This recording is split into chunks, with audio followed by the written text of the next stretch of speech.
আসসালামু আলাইকুম এভরিওয়ান। আজকে ভারতের ভিসার কিছু ভালো নিউজ আছে। মাত্র কিছুক্ষণ আগে কিছু ভালো নিউজ এমনকি কিছু আপডেট পেয়েছি, সেগুলো দেওয়ার জন্যই মূলত আসা। আমি যখন ভিডিওটা ম্যাপ করতেছি অর্থাৎ তার 3 থেকে 4 ঘন্টা আগে অল্প অল্প কিছু ভিসা দেওয়া শুরু হয়ে গেছে গা।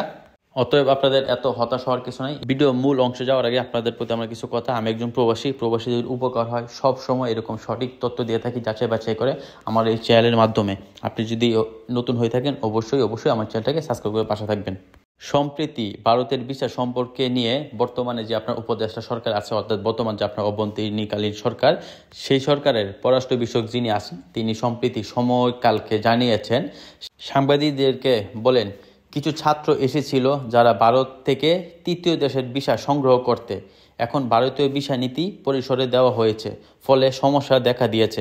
গতকাল দুপুরে রাজধানী যমুনা ফিউচার পার্কে ভারতীয় ভিসা আবেদন কেন্দ্রে ভিসা নিতে গিয়ে শুধু পাসপোর্ট ফেরত পেয়ে ভিসা প্রত্যাশীরা কিছু বিক্ষোভ হয়ে ওঠেন। এক পর্যায়ে তারা ভিসা আবেদন কেন্দ্রে ভেতরেই মিছিল শুরু করেন। এটা অর্থাৎ আমাদের পররাষ্ট্র যিনি দায়িত্বে আছেন তিনি মূলত সাংবাদিকদেরকে এটাই বলেছেন যে আপনার কিছু ছাত্র এসেছিল যারা ভারতের তৃতীয় দেশের ভিসা সংগ্রহ করতে, অর্থাৎ ইউরোপ বা অন্য কোনো দেশের সঙ্গে সমস্ত অ্যাপ্লাই করতে হতে পারে, বুলগেরিয়া হতে পারে, রোমানিয়া হতে পারে, কোনো স্টুডেন্ট ভিসা অন্য কোনো ইউরোপীয় কান্ট্রি যেসব আমাদের এখানে এম্বাসি নেয় এসব দেশে, অর্থাৎ এটা বলে তৃতীয় দেশ। অর্থাৎ ওইসব দেশে এম্বাসি ফেস করতে হলে বা ভিসা নিতে হলে অবশ্যই আগে ইন্ডিয়া যেতে হবে, যেহেতু ইন্ডিয়া এম্বাসি। তো মূলত এটা বুঝাইতেছিল। তো তারা ভিসা না পেয়ে অনেক দিন যাবত তখন ওনারা আসলে ওখানেই ক্ষোভ প্রকাশ করেন এবং এক পর্যায়ে যখন অনেকজন লোক হয় একসাথে একটা জোশ চলে আসে তখন সবাই আসলে ওখানে স্লোগান দেয়, মিছিল দেয়, যেটাকে কেন্দ্র করে মূলত ভারতের হাই কমিশনার ভিসা সময়ের জন্য স্থগিত রেখেছে। এমনকি তারা ইস্যু দেখা হয়েছে যে এখন বর্তমানে তাদের নিরাপত্তা যে ব্যাপারটা সেটা আসলে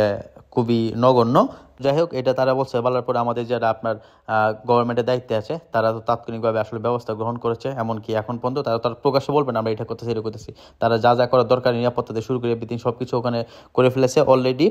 এরপর থেকে বাংলাদেশিদেরকে কিছু ভিসা দেওয়া শুরু হয়ে গেছে। আপনার পরিচিত কেউ থাকলে আপনার খবর নিতে পারেন, কিছু ভিসা দেওয়া শুরু হয়েছে। তবে সেটা ট্যুরিস্ট ভিসা না, সেটা হচ্ছে অন্য ভিসা, যেমন আপনার মেডিকেল ভিসা, তারপর আপনার বিজনেস ভিসা, আবার অন্য যে আপনার সিস্টেম ভিসাগুলো আছে বাংলাদেশের জন্য সেগুলো দিচ্ছে। আর এখানে মূলত বাংলাদেশ কারণ না যে বাংলাদেশিদের ভিসা দিবে না বাংলাদেশের সমস্যার কারণে, শুধু এই না। আপনারা হয়তো জানেন বা আপনারা হয়তো অনেকেই জেনে থাকবেন যে বর্তমানে কলকাতা কী অবস্থা। কলকাতায় কিন্তু আপনার প্রোটেস্ট চলতেছে, বিশাল বড় আন্দোলন, রাস্তাঘাটে সব কিছু এক কথায় বলা যায় সব কিছু বন্ধ। এখানে বাংলাদেশে মার্কেট করে অনেক কেনাকাটা করে, এমনকি ঘুরতে যায়, এমনকি আপনার চিকিৎসা খাতে যায়, এমনকি ব্যবসার কাজে, যেমন ওখান থেকে আপনার ইনপুট আউটপুট। আমাদের বাংলাদেশে কিন্তু অধিকাংশই ভারতের সাথে আপনার খুব বিজনেস সম্পর্ক খুব ভালো, খুব সহজেই যেহেতু মালামাল নিয়ে আসতে পারে কম করে যায়, কাঁচা মাল থেকে শুরু করে প্লাস্টিক, এমনকি আপনার খাদ্য সামগ্রী, এভরিথিং সব কিছু। এক কথায় ভারতের যত অবস্থা খারাপ, তাছাড়া বাংলাদেশের এখন অভ্যন্তরীণ যে নিরাপত্তা ব্যাপারে সেটা এখন কঠিন নয়, সব মিলে। তাছাড়া ভারতও আসলে আমাদের যে বর্তমান সরকার তাকে তেমন একটা ওনারা পছন্দ করতেছে না। এক কথায় ওনারাও চাইতেছে যে একটা চাপ প্রয়োগ করতে কোনো ভাবে। তো ওনারা মূলত এই ইস্যুগুলো দেখাইতেছে যে নিরাপত্তা নাই, তাছাড়া আমাদের কলকাতার সমস্যা আছে, অমুক তমুক। তো যাই হোক, এর মধ্যে সবচেয়ে সুখবর এবং ভালো খবর হচ্ছে আপনার যে ভারতের যে আপনার পররাষ্ট্র মন্ত্রী তিনি অলরেডি ঘোষণা দিয়েছেন বাংলাদেশের সাথে সুসম্পর্ক চায়, বাংলাদেশের সাথে কাজ করতে চায়। বাংলাদেশের যে বর্তমান সরকার ডক্টর যে ইউনূস অভ্যন্তরীণকালীন সরকার, তার সাথে ওনারা কাজ করতে আগ্রহী, এমনকি ভালো সম্পর্ক ওনারা বজায় রাখতে চায়। এটা ওনারা একদম প্রকাশ্যে এমনকি মিডিয়াতে বলেছে। এই জায়গাতে তো বুঝতে পারেন সবকিছু ঠিক হয়ে যাবে আলহামদুলিল্লাহ। আপনারা জাস্ট একটু ওয়েট করেন, কারণ যেমন ভিসার সাথে সাথে বন্ধ করছিল না, আপনার একটা নোটিশ দিয়ে তারপর নির্ধারিত সময় বন্ধ করেছিল, ঠিক এভাবেই যেহেতু আপনার একদম পররাষ্ট্র মন্ত্রক থেকে ঘোষণা চলে আসে আমরা বাংলাদেশের সাথে সুসম্পর্ক চাই, সেক্ষেত্রে বাংলাদেশও আগ্রহী। কারণ আমরা যত যাই বলি সেটা তারা আমাদের প্রতিবেশী দেশ, একজন একজন চলতে পারবো না, সাময়িক একটা সমস্যা হইতেই পারে, এটা প্রায় হবে, আপনার মাঝে সাথে সমাধান হবে, এটাই স্বাভাবিক। যেহেতু ভারতের বিদেশ মন্ত্রী অর্থাৎ পররাষ্ট্রমন্ত্রী যেহেতু ঘোষণা দিয়ে ফেলেছে, আপনারা নিশ্চিত থাকেন হয়ে যাবে যে কোনো সময়, বাট একটু সময় লাগবে, যেহেতু উনি ঘোষণা দিয়েছে 3 দিন 4 দিন বা হয়তো বা এর আগে হয়ে যাবে। অলরেডি বাংলাদেশিদের ভিসা দেওয়া শুরু হয়ে গেছে হাই কমিশন থেকে, ভারতের যে আপনার দূতাবাস বা ভিসা সেন্টার সেখান থেকে ভিসা দেওয়া শুরু হয়েছে। তবে সেইগুলো হচ্ছে আপনার ট্যুরিস্ট ভিসা না, সেগুলো মেডিকেল ভিসা, তারপর বিজনেস ভিসা, আরও অন্যান্য যে ভিসাগুলো আছে সেগুলো অলরেডি দেওয়া শুরু হয়ে গেছে আপনার। তো আশা করি ধীরে ধীরে ঠিক হয়ে যাবে, যেহেতু দেওয়া শুরু হয়ে গেছে।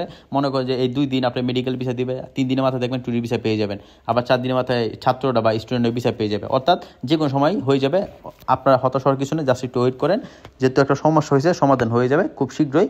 আই হোপ আমি যতটুকু আমার রিচার্জ বা আমি যতটুকু আইডিয়া করে বলতে পারতেছি 3-4 দিনের মধ্যে ঠিক হয়ে যাবে ইনশাল্লাহ। আর ভারতের ভিসা মূলত আমাদের সবচেয়ে বেশি এই জন্য প্রয়োজন, কারণ আমরা তৃতীয় দেশে যাইতে চাই। তৃতীয় দেশে যাইতে হইলে আমাদের ভারত যেতে হয়। ভারত হইলে আপনার সব দেশের এম্বাসি, যেটা বাংলাদেশে নাই, যেমন হচ্ছে আপনার বুলগেরিয়া, রোমানিয়া, লিথুনিয়া, আপনার পর্তুগাল, পোল্যান্ড, আরও আনুষ্ঠানিক অনেক দেশ আছে। যেমন নতুন করে আপনার ভিসা দিচ্ছে হচ্ছে আপনার নর্থ মেসিডোনিয়া, আলবেনিয়া, ভারতের কিছু ভাইদের কমেন্ট আসলে না বললে নয়, তারাই আমরা কমেন্ট করতেছে যে ভারতের ভিসা বাংলাদেশের জন্য চিরকালের জন্য বন্ধ করা হোক, বাংলাদেশে যত ভারতে আছে তাদেরকে বের করে দেখ, অমুক তমুক। সব কমেন্ট তারাই করে যারা জ্ঞানহীন। আপনি ব্যক্তি হিসাবে বা আপনি পার্সোনাল হিসাবে বলতে পারেন, বাট দেশ হিসেবে এটা কখনোই হবে না বা কখনোই সম্ভব না, কারণ আমরা প্রতিবেশী দেশ, একে অপরের সাহায্য লাগবেই। আপনি আপনি কি মনে করেন আপনারা যদি আমাদের জন্য ভিসা বন্ধ করে দেন, আমরা কি আটকে থাকবো বা আমাদের কি সবকিছু ক্লোজ হয়ে যাবে? কখনো না। 1 মাস 2 মাস বা সর্বোচ্চ গেলে 6 মাস কষ্ট তো আমরা একটা না একটা সিস্টেম করবোই। সবচেয়ে বড় কথা হচ্ছে যখন আমরা ভারতে যেতে পারবো না বা ভারতের আমাদের জন্য ভিসা বন্ধ হয়ে যাবে, তখন আমরা কি করবো? তখন আমরা বিকল্প পথ হিসাবে চায়না অথবা পাকিস্তানকে বেছে নিব। তখন এটা কাদের জন্য ভালো হবে? আপনাদের জন্য মঙ্গল হবে? মঙ্গল না, তখন আরো ভয়ানক হবে। তখন পাকিস্তানের সাথে আমাদের সুসম্পর্ক তৈরি হবে।